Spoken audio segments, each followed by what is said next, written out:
নাট্যরূপে পরিবেশিত হতে চলেছে। শুরু হচ্ছে আমাদের নাটক দেনা পাওনা।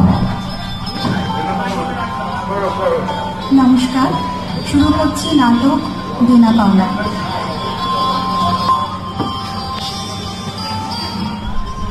পাঁচ ছেলের পর যখন এক কন্যা জন্মিল, তখন বাপ মায়ের অনেক আদর করিয়া তাহার নাম রাখিলেন নিরুপমা। এই গোষ্ঠীতে এমন সৌখীর নাম ইতিপূর্বে কখনো শোনা যায় না। এখন নিরুপমার বিবাহের প্রস্তাব চলিতেছে। তাহার পিতা রামসুন্দর মিত্র অনেক খোঁজ করেন, কিন্তু পাত্র কিছুতেই মনের মতন হয় না। অবশেষে মস্ত এক রায়বাহাদুরের ঘরের একমাত্র ছেলেকে সন্ধান করিয়া বাহির করিয়াছে।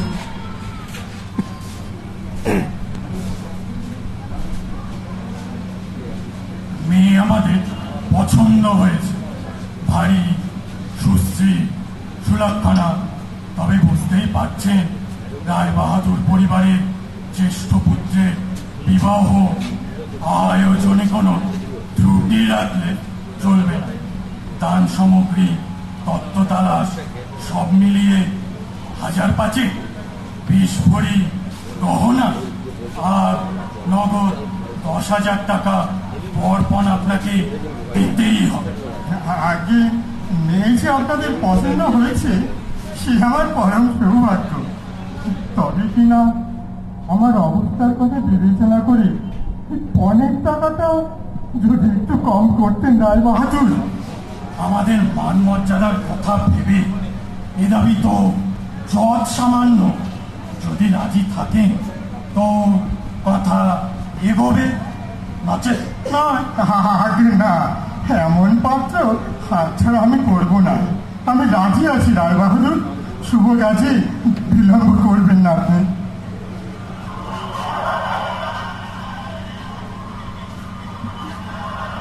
কিছুতেই টাকার জোগাড় আর হয় না। বাধা দিয়া বিক্রয় করিয়া অনেক চেষ্টাতেও 1000-6-7 বাকি রহিল। অবশেষে বিবাহের দিন উপস্থিত। নিতান্ত অতিরিক্ত সুদে একজন বাকি টাকাটা ধার দিতে স্বীকার করিয়াছিল, কিন্তু সময়কালে সে উপস্থিত হইল না। বিবাহ সভায় একটা তুমুল গোলযোগ বাঁধিয়া গেল।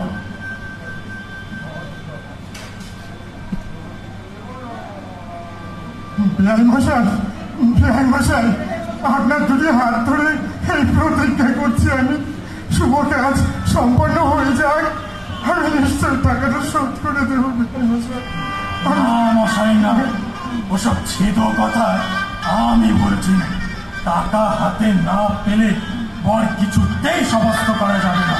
ওরে ওরে, কে আছিস কে? পুরোহিত মশাইকে বল বিয়ের মন্ত্র এক্ষুনি বন্ধ করতে। দয়া করুন রায় বাহাদুর, আপনার পায়ে পড়ি। কন্যা যে আমার লগ্ন ভ্রষ্ট হবে, শুভ কাজের বাধা দেবেন না রায় বাহাদুর, বাধা দেবেন না। এই দুর্ঘটনায় অন্তঃপুরে একটা কান্না পড়িয়া গেল। এই গুরুতর বিপদের যে মূল কারণ, সে চেরি পড়িয়া, গহনা পড়িয়া, কপালে চন্দন লেপিয়া চুপ করিয়া বসিয়া আছে। ইতিমধ্যে বর সহসা পিতৃদেবের অবাধ্য হইয়া উঠিল। সে বাপকে বলিয়া বসিল, দেখুন বাবা মশাই, কেনা বেচা দরদামের কথা আমি বুঝি না। বিয়ে করতে এসেছি তো বিয়ে করেই যাব। খোকা, তুই আমার কথার অবাধ্য হবি? দেখেছেন মশাই, দেখেছেন আজকালকার ছেলেদের ব্যবহার? শাস্ত্র শিক্ষা নীতি শিক্ষা একেবারেই নাই। কাজেই সবই ওই মিলেশ্বরী ইংরাজি শিক্ষা বিষময় ফল। বিবাহ এক প্রকার বিষণ্ণ নিরানন্দ ভাবে সম্পন্ন হইয়া গেল। শ্বশুর বাড়ি যাইবার সময় নিরুপমাকে বুকে টানিয়া লইয়া বাবার চোখের জল রাখিতে পারিলেন না।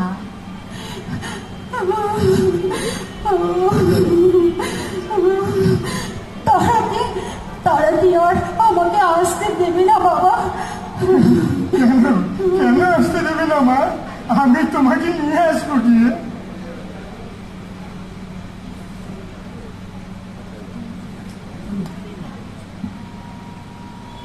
কই কই দেখি নতুন বউ কোথায় গো?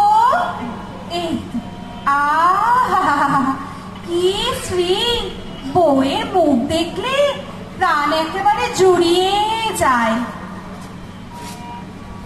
শ্রী তো ভারী, যেমন ঘরের মেয়ে তেমন শ্রী। গিন্নিমা, ও গিন্নিমা, বৌদিমণির বাপ আবার এসে গো, মেয়ের সাথে দেখা করতি। আমি বাইরের ঘরে বসিয়ে রেখে বললুম 5 মিনিটের বেশি কথা হবে না, হ্যাঁ অনেক কাজ আছে অন্দরে। বেশ করেছিস, 5 টাকা শোধের ক্ষমতা নেই এদিকে বড় ঘরে মেয়েকে বিয়ে দেওয়া। টাকা শোধ না দিলে পরের বার বারমহল থেকে বিদায় করবি। আচ্ছা ফাঁকিবাজ দিয়েছে দড়িবাজ বুড়ো।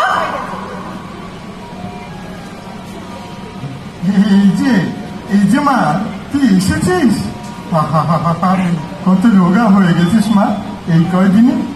সত্যি করে বল তো মা, খাওয়া দাওয়া ঠিক মতন করিস তো? তুমি চিন্তা করো না বাবা, আমি ভালোই আছি। আমি খুব সুখে আছি বাবা। মা, দাদা, বৌদি, ভানু, রানু সবাইকে বলো আমি খুব ভালো আছি। তোমার জামাই ডেপুটি ম্যাজিস্ট্রেট হয়েছে। পশ্চিমে একটা ঘরের বন্দোবস্ত করে তিনি আমাকে নিয়ে যাবেন বলেছিলেন। বাবা বাবা বাবা বাবা, এটা খুব ভালো সংবাদ মা। আহা, বাবা জীবনের মনটা বড় উদার। আচ্ছা মা, আজ আমি আসি কেমন? এসো বাবা, এসো, সাবধানে যেও কেমন।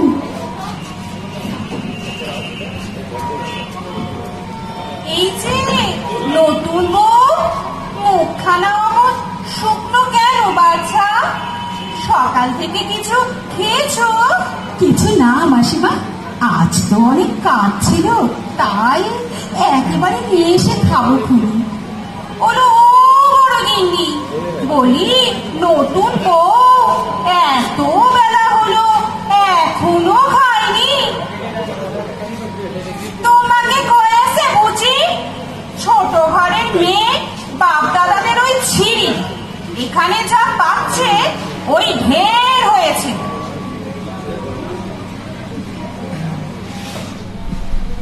কুটুম্ব গৃহে এমন করিয়া অপমান তো সহ্য করা যায় না। রামচন্দ্র স্থির করিলেন যেমন করিয়া হোক টাকাটা শোধ করে দিতে হবে। এদিকে শ্বশুর বাড়ি উঠিতে বসিতে মেয়েকে খোঁটা লাগাইতেছে।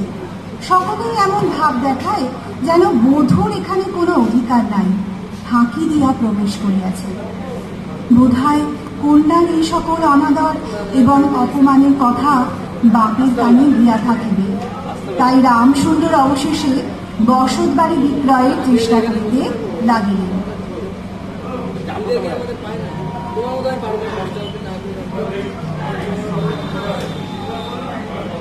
কই গো গিন্নি, আরে কোথায় গেলে? খুব তো দৌড় দিয়ে কার কান্নাকাটি করলে। পুজোর সময় মেয়েকে একবার আনা চাই। দেখো দেখো, আমি সেই ব্যবস্থা করে ফেলেছিল। ব্যবস্থা করে ফেলেছো? বলি 6,000 টাকা এত কম সময়ে তুমি কেমন করে আনলে গো? আমার যে ভয়ে হাত পা ঠান্ডা হয়ে যাচ্ছে। নীরু যে বলল, বাবা আমাকে একবার বাড়ি নিয়ে যাও, তার মুখ দেখে যে আমার বুক ফেটে গেল। নিজের মেয়েকে যেন 5 টাকার জন্য বন্ধক রাখতে হয়েছে। তার জন্য তো চড়া সুদে ধার করে তুমি 3,000 টাকা নিয়ে গেলে। বড় খোকা বললো আমার। উফ, গিন্নি, সে কি অপমান করলে আমার রায় বাহাদুর। সবে মাত্র 3,000 টাকার নোট দেখে অট্টহাস্য করে বললে, থাক বেআই থাক, ওতে আমার কাজ নেই। সুচমে আর বন্ধ করতে চাই না। স্বামী আমাদের কর্মফল গো, সাত করে বড় ঘরে নিয়ে বিয়ে দিতে চাইলুম কিনা।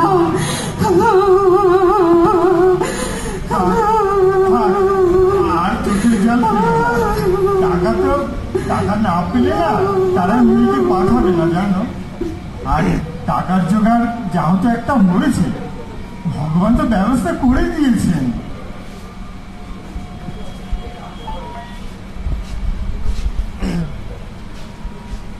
কই কই নীলু, কোথায় গেলি মা?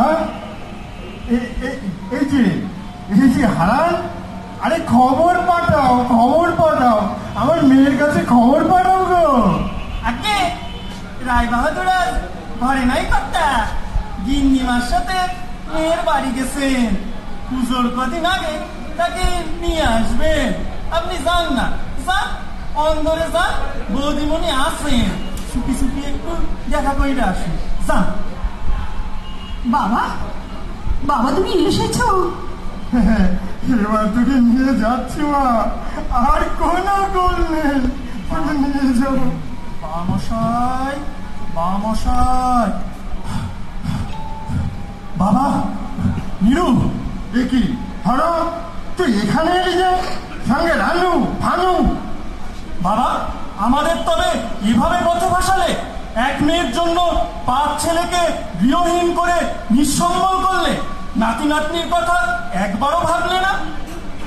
দাদা দাদা, আমাকে গাড়ি কিনে দিলে না?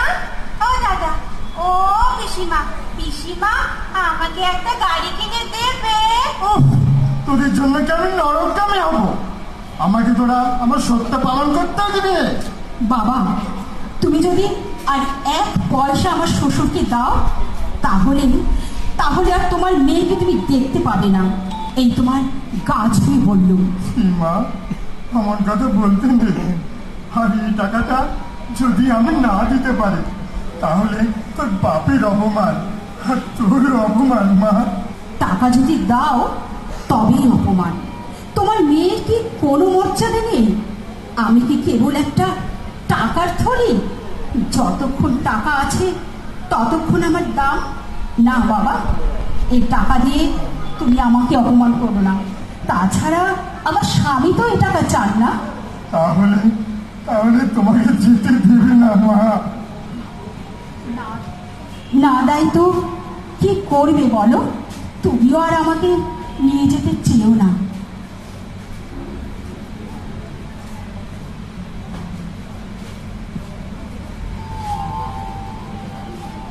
রামসুন্দর কম্পিত হস্তে নোট বাঁধা চাদরটি কাঁধে তুলিয়া আবার চোরের মতো সকলের দৃষ্টি এড়াইয়া বাড়ি ফিরিয়া গেলেন।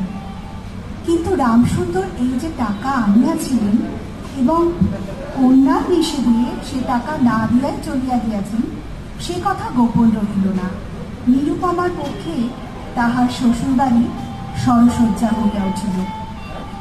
এই সময় নীরুর একটা গুরুতর পীড়া হইল, কিন্তু সেজন্য তাহার শাশুড়িকে সম্পূর্ণ দোষ দেওয়া যায় না। শরীরের প্রতি সে অত্যন্ত অবহেলা করিত। শীতের সময় গায়ে কাপড় নাই, আহারের নিয়ম নাই। দাসীরা যখন মাঝে মাঝে খাবার আনিতে ভুলিয়া যাইত, তখন যে তাহাদের একবার স্মরণ করাইয়া দেওয়া, তাহাও সে করিত না। শাশুড়ি বলিতেন, নবাবের বাড়ির মেয়েটি না, গরিব ঘরের অন্য, ওর মুখে রচে না।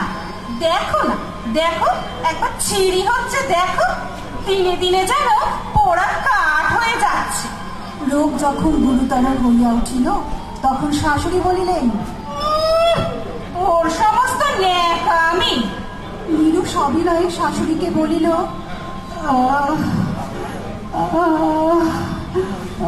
মা, বাবাকে আর আমার ভাইদের একবার দেখবো মা।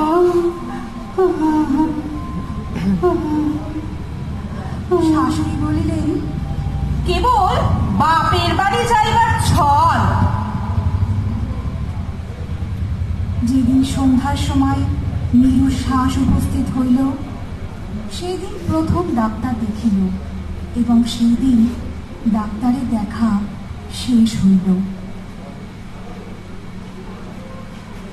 ওরে দেখ রে দেখ, কি আয়োজন! চন্দন কাঠের চিতা, আহা গন্ধে চারিদিক ম ম করছে। আহা, বাড়ির বড় বউ মরেছে, এবার প্রতিমা বিসর্জনে রায়চৌধুরীরা বড় ধুম করেছিল না। এবার বড় বউয়ের সৎকারে রায় বাহাদুর তাকে টেক্কা দিল রে। এমন ঘটা করে শ্রাদ্ধ এ তল্লাটে কেউ কোনোদিন করেনি রে। নীলু, নীলু, মা, মা, মা।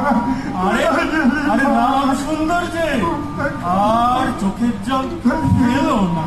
কত বড় ঘরে মেয়ে বিয়ে দিয়েছিলে, দেখো দেখো কত মহা সমারোহে তার অন্ত্যেষ্টি হচ্ছে।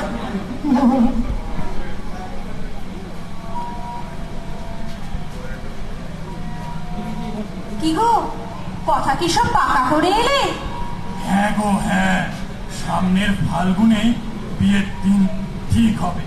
এবার 20,000 নগদ টাকা একেবারে আগাম দিলে আমাদের ভাবি বেয়াই মশাই। একেই বলে ভদ্রলোকের এক কথা। যাক বাবা, খুব ভালো সংবাদ। খোকাকে একটা পত্র পাঠিয়ে দাও, ছুটির দরখাস্ত করতে হবে তো।